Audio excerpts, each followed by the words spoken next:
Welcome everyone to our evening event, and thank you for being part of our CI community. Wasn't it a spectacular day?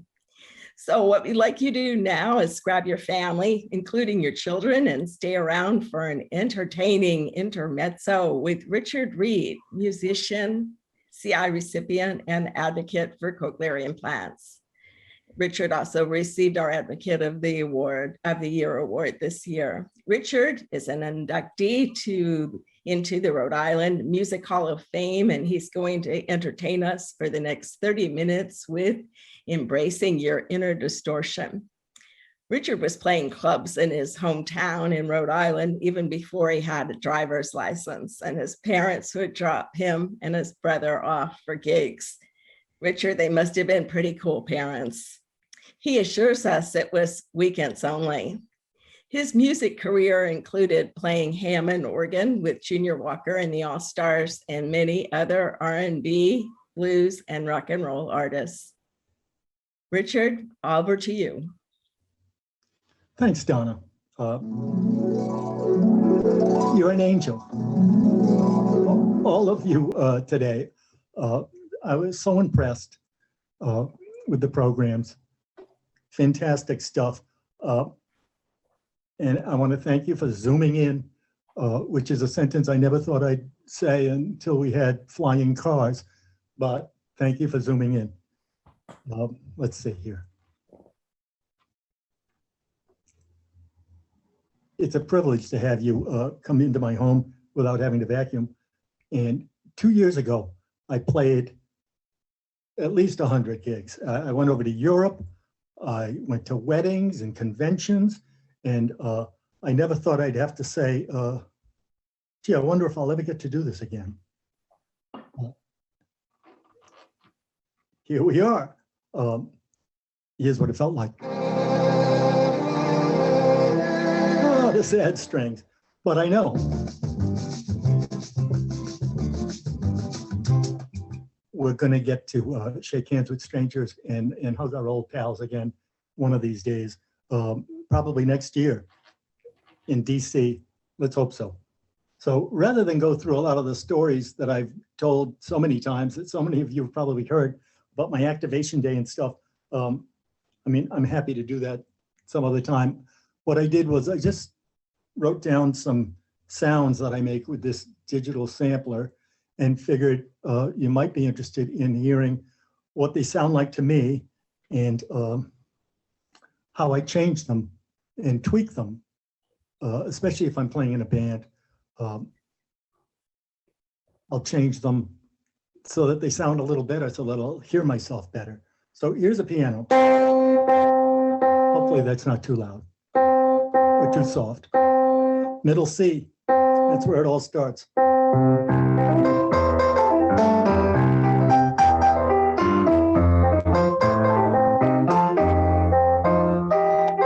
Now, that piano is coming out of a speaker and into my microphone and then into whatever you're listening to. You'll have to take my word for it that it sounds pretty good. It sounds okay.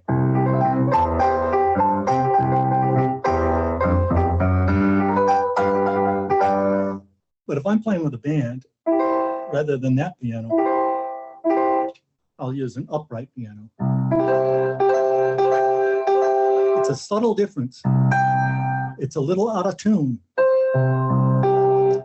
But my using an instrument that's a little out of tune in among the guitar players and bass players and hopefully the singers who are in tune, it helps my instrument stand out in the mix without being too obnoxious. Now, I could just turn it up compared to those guys, but that road leads nowhere. That road leads to an audiology appointment for everybody. And researchers into noise-induced hearing loss. So I'd rather try to play instruments that are a tiny bit out of tune. Here's something hopefully some of you researchers will find interesting. So here's an octave. C to C. Here's another octave. C to C. But I don't hear that as two C's. It sounds to me like It sounds like a tenth. It sounds like C to E. Of course, when I hit the actual C to E, then, you know, we're talking about a strange chord. But that sounds to me like I'm hearing that harmonic, the E of that C, louder than the fundamental, like a lot louder. So maybe one of you researchers or 10 someday will be able to change that note just in my head, just to me, so that it's an octave lower or so that it's a correct note.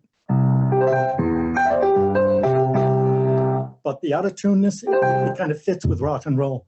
2 weeks ago, I played the first gig I played in almost a year. What a year it's been. So everybody's vaccinated in the band, and the audience all has masks on, except when they're eating or drinking. And then there's maybe a 20-foot dance floor. That's our buffer, no dancing allowed. So we're playing, and people are politely clapping and imbibing. And then we get an actual encore, not a planned thing, not the pre-planned encore, but the real deal, where they weren't going to leave us alone. They weren't going to let us leave until we played one more. And the guitar player started Johnny Be Good by Chuck Berry. But he didn't happen to mention to me what key he was going to play it in. So Chuck Berry, I know, plays it in B flat, unless he's tired, in which case he played it in A. And I couldn't tell from looking at the guitar what was going on, but the bass player went like this, which is an A. Now, if he knew a little finger spelling, he might have done that. But sometimes the A of finger spelling looks like someone might want to punch me in the face. So I was glad to have the key of A there.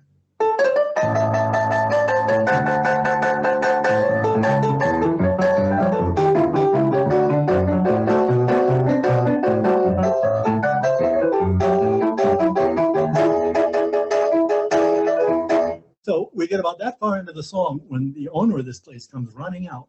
People were dancing spontaneously. It was just an amazing feeling. We made them dance where they weren't supposed to dance, but they got up. Rock and roll is a rebellious thing. These people got up and they started dancing. The masks went away, and suddenly rock and roll was scary again. It was scary to me. And the guy was like, "They're going to shut me down. They're going to shut me down."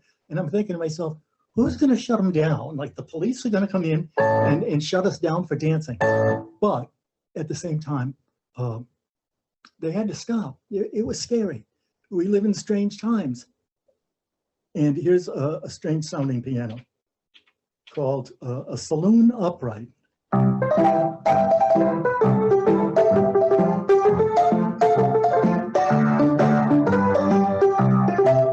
Now, anybody with normal hearing can hear how out of tune and strange that is. Sounds like, well, in an old West saloon, they probably didn't have a lot of good tuners around, and pianos would get knocked out of tune. At one time, post-CI, that would have been a good thing for me. But now it's too dissonant. Closer to my activation day, it would have sounded like this.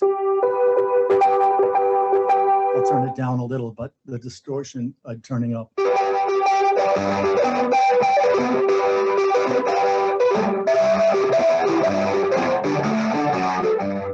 That's what it sounded like. Also, it had some of this going on.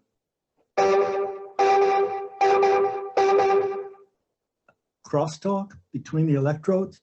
So you hear that echo. So if I just play one note, it doesn't matter, not too bad. But if I start playing more than one note, it just starts bouncing around, and then there's reverberation too. That's really what it sounded like. And then over the course of time and different mapping strategies, but mostly time, mostly neuroplasticity. I'm squeezing 2 years of practice and frustration and listening and playing into just a few seconds here. The distortion went away. Not completely, but I think I fooled myself. And an interesting thing, just by playing that distorted piano for a little while there, and then going back to a more normal sounding one, it sounds so much better now. It doesn't sound any different than it did when I first played it. But by comparison, it sounds incredible. But as far as having to play that gig with nobody able to dance, it was like being in a kind of a dystopian Footloose movie where dancing is suddenly illegal. Donna mentioned my first gigs, which I was 13 and my brother was 14, and our parents would drop us off. They dropped us off at this place called the Quonset Inn, and we played Friday night. Everything went great. And then the next night, the owner came up and he was nervous and he said, "What are you guys going to start with tonight?" And we said, "I don't know, maybe 96 Steers?"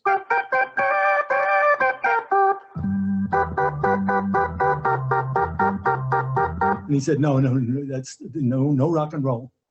And you know, we were a rock and roll band. What about Light My Fire?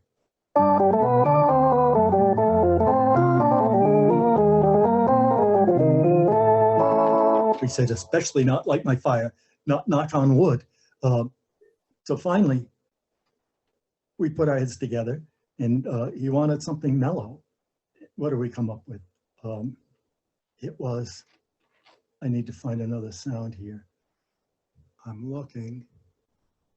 Here we go.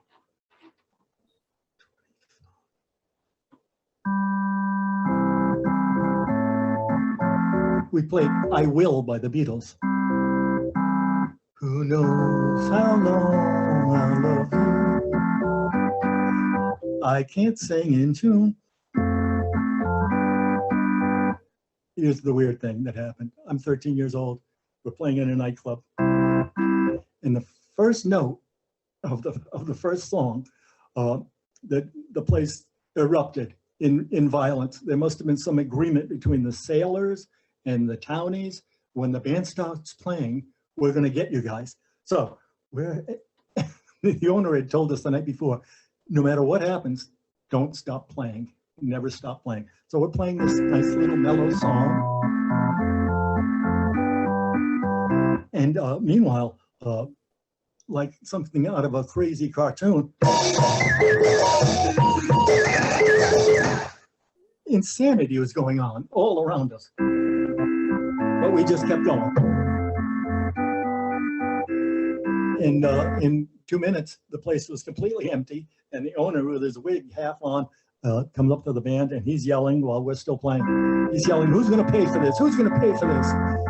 And that's when the singer said, "I will." But he didn't. Here's another song from back in the day. Oops, no, not that. Help.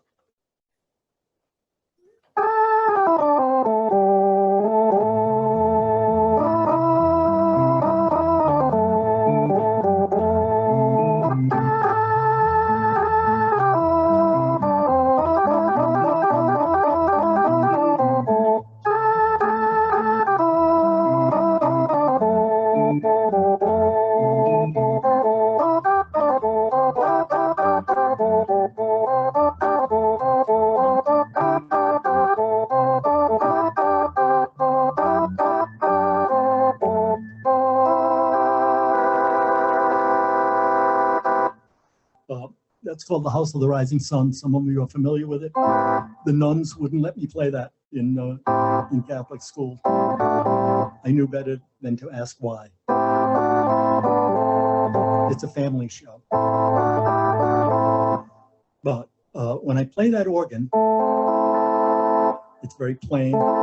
If I turn on the vibrato, it's probably, you can hear that. when I first got implanted, I couldn't tell that there was any difference between this and this. And it took a couple of years and a lot of practice before that started to come back. In around high school, I was able to trade up from the cheesy sounding organs of my misspent youth to a Hammond organ, which weighs about 450 pounds.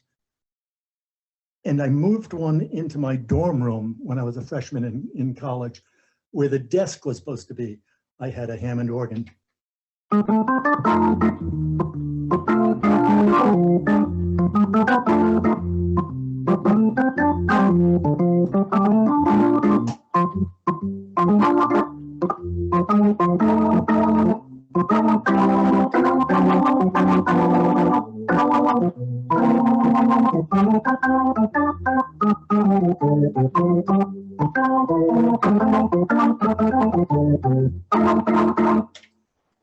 And I used to play this at around, I don't know, 1 in the morning. I'd play this goofy song.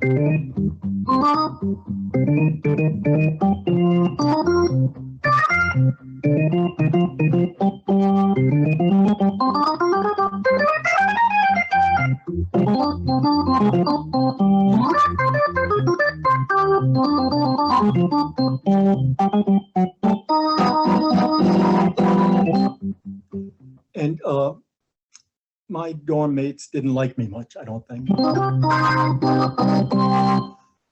Let's see. The Hammond organ has what's called drawbars. You can see me pulling them in and out here. So here's a fundamental on C. That's an 8-foot pipe, like a pipe organ. Here's a 16-foot pipe.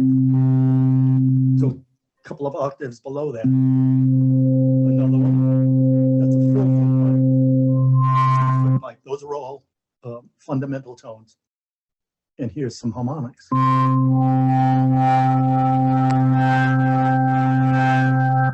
So when I was first implanted, and still in some frequencies, I hear those harmonics louder than the fundamental tones. So if this is a C, I'm hearing whole other notes. And over time, in practice, those harmonics get a little softer and the fundamentals get a little louder. It's all neuroplasticity though.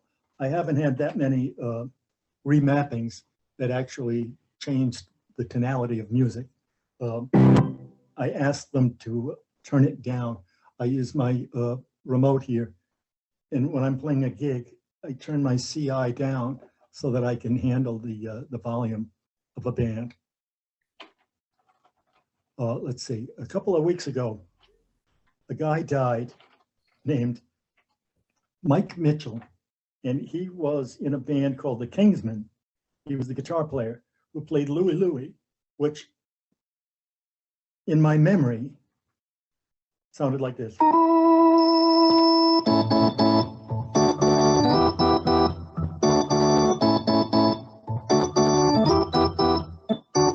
And you know how a lot of CI users, they'll say, I just want things to sound the way I remember them.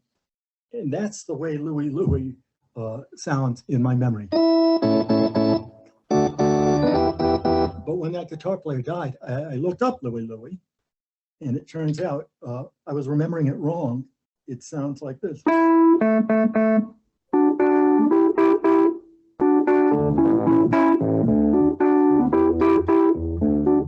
So my memory is completely wrong. It wasn't an organ at all. I was remembering it the way I used to play it, but the way that it was on the record was an electric piano.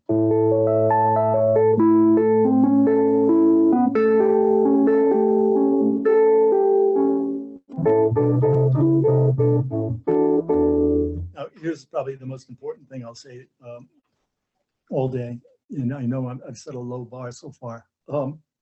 I had to, and I still have to, ignore what I know are not wrong notes and play them anyway. It's tempting to just play within a certain few frequencies that when I was activated sounded less bad than others. I won't say, sounded good or sounded better, just less bad.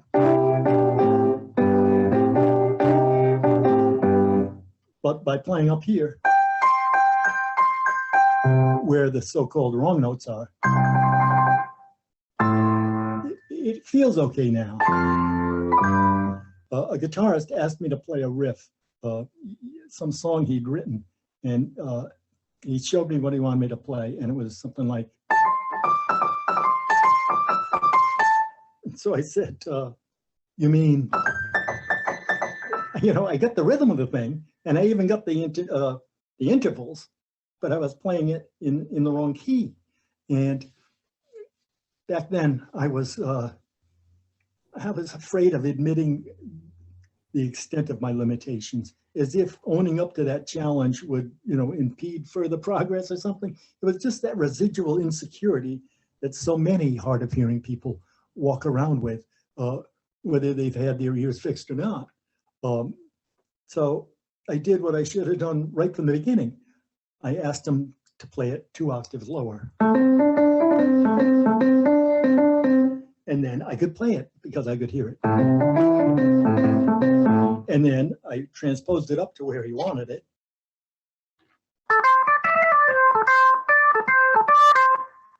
And he said, it kind of sounds good down low. Play it down there. So the thing I was scared of actually, ended up being the thing that made the difference as soon as I was able to own up to it.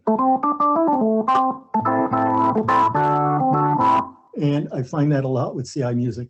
We avoid the stuff that sounds noisiest.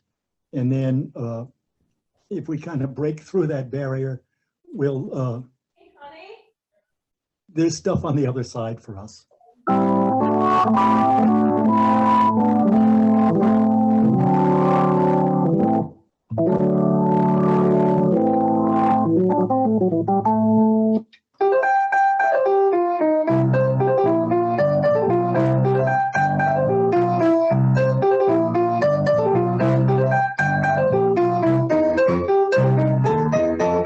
And I'm not afraid of making mistakes, obviously.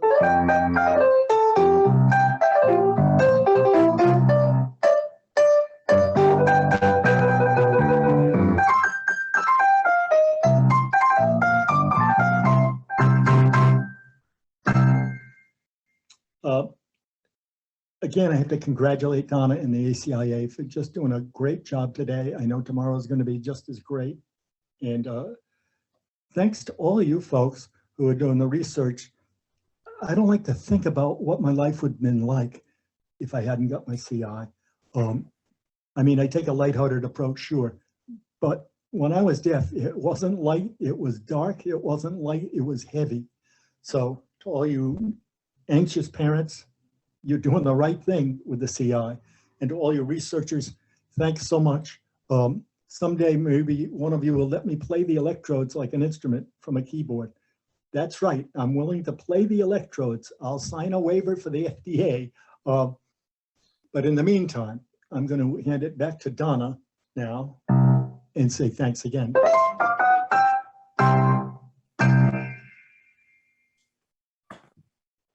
Hi, Richard, thanks so much. There were really great comments that were coming in, and we'll save them and share them with you. People are really appreciative that that you got on and shared in this way with us. It was really fun. Just to let everybody know, Richard is going to be in our booth, the American Cochlear Implant Alliance exhibit booth tomorrow at the lunch hour, and come and visit with him and ask your questions of him, and he'd be glad to talk and give any advice that he can provide. So thanks everybody for really, really fantastic first day. We'll see you tomorrow morning at 9:45 a.m. Eastern time. Don't miss it. And thank you so much.